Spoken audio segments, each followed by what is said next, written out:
Ayan. Yan pa lang pwede niya nang iikot. Nakatingala po ang CCTV dyan, nakatingala. Ayan, nakatingala. Ayan. Tapos, may nakita kaming nanunungkit ng mangga. Ay, manggaga talaga ang susungkitin niya. Ay, patingin nga. Patingin niya kung mangga ang susungkitin.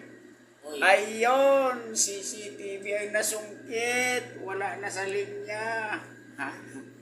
Ikaw. Oh, Ay, tama na naman. ngiting. Oh, inulit pa. Ngiting panalo. Oh, inulit pa lalo. Ngiting panalo. Oh, Ayan. talagang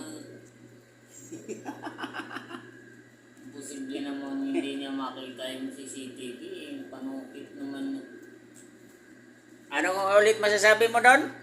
Wala talaga. Sinungkit talaga yung mangga. Ay, yung CCTV pa. Ayun. Anong hatol? Alam na ang hatol. Pag nanungkit ka, magbayad ka.